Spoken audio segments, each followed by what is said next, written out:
Hello, U.S. history students. This is how to do a presentation, a short video featuring the Mound Builders. So we developed this, I believe, in my 4th period class, so this will be review for them and new to folks in 2nd period. But these are some things to keep in mind. So your primary audience is not me, it is the class. You should make eye contact with them.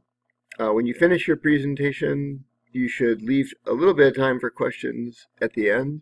And this is where the responsibility switches. If you are a student watching the presentation, you should be posing thoughtful questions to the people who've done the presentation. Not questions that go in odd tangents. I think you guys know what I mean, but we'll see when we present. The information that's presented should be quality, and we'll talk more about that for the rest of this video. And your information should be well organized. Hopefully the color is helping here.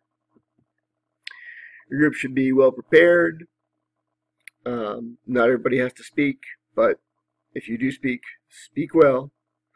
And finally, somewhat ironically, but this is a video, not a presentation, don't read to us. It should be you making eye contact and enhancing what it is that you're presenting on the slides, be it words or images. Speaking of images, they're great.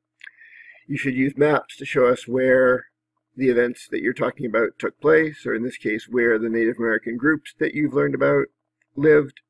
Show us buildings, artifacts, anything you can to help us understand what that culture was like, and to, generally speaking in the course, to bring the material to life. And finally, you should end with a list of unanswered questions that your group has at the end of doing research for your presentation. And these shouldn't be canned things from the pirates. You know, what is their political system like, and what religion did they practice?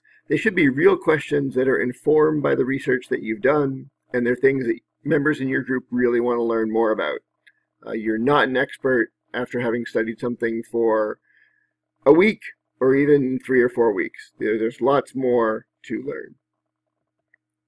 So we're going to focus on quality information. How do you find it, and then make sure that you cite the information after each piece of information. Don't put all your cites at the end and say, Mr. Goldberg, you sort out what came from where.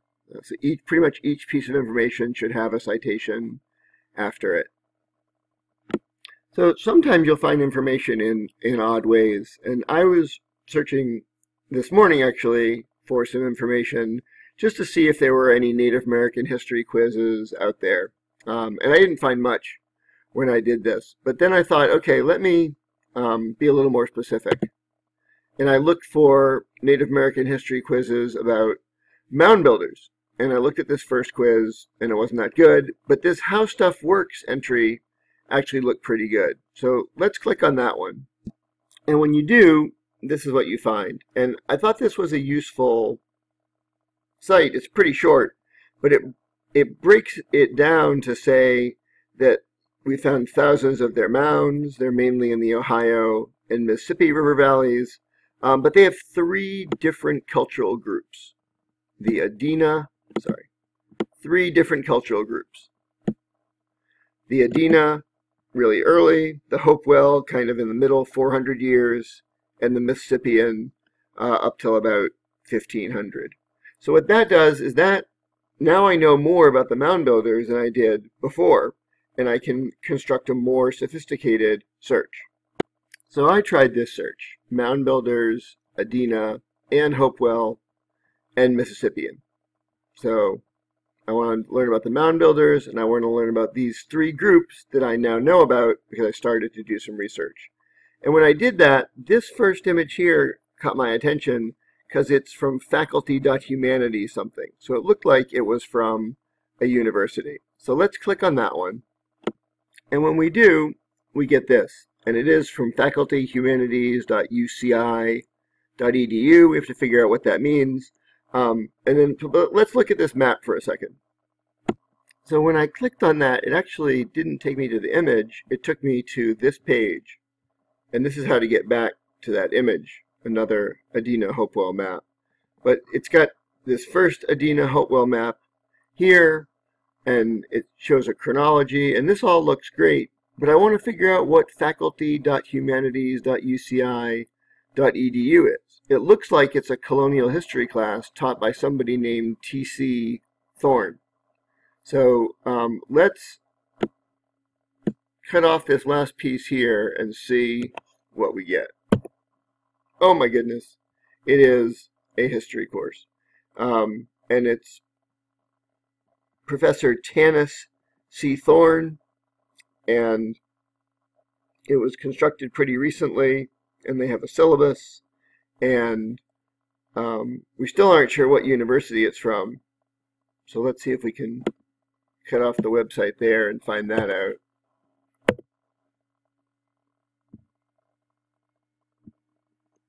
And that didn't work.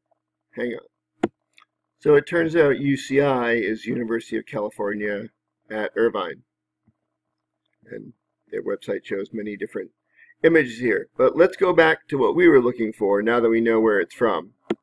And so not too far into the site, there's a map assignment that they have. I'm not going to have you do that assignment. But this quote, I thought, was pretty interesting given that we watched The Danger of a Single Story.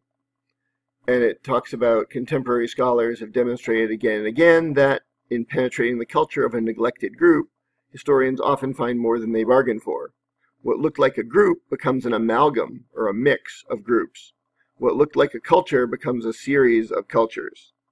Indigenous is nearly always synonymous with diversity. And this quote I thought was great. 500 years ago, we were Seneca and Cree and Hopi and Kiowa, as different from each other as Norwegians are from Italians or Egyptians from Zulus. America pre-Columbus was a riot of vastly different cultures which occasionally fought each other, no doubt sometimes viciously and for stupid reasons. Yet the amazing variety of civilization that existed 5 centuries ago has been replaced by one image above all, the Plains Indians of the mid-19th century. And so our goal in this first unit is to expand that single story to reflect the full diversity of Native American culture, or at least to begin to do that, because we couldn't get the full diversity in just a week or two. And then a little below that quote, there are some links to maps, and this is the Mound Builders, so let's see. That's the Adina Hopewell. Hang on, let me move this so you can actually see this. So that's a really good looking map right there. Back up. Check out this second map. Another one, you could look in more details, but it shows where the different groups are spreading out from 900 to 1450.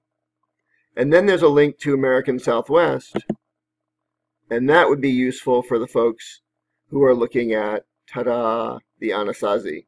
It all connects. So this is a great resource that I found. I would encourage you guys to look into this resource a little bit, and it's faculty.humanities. Well, I'll copy it. Hang on. So I'll put a link in the description at the bottom so that you can get to the map assignment in the course. But if you back up from the map assignment and just go to this guy's main page,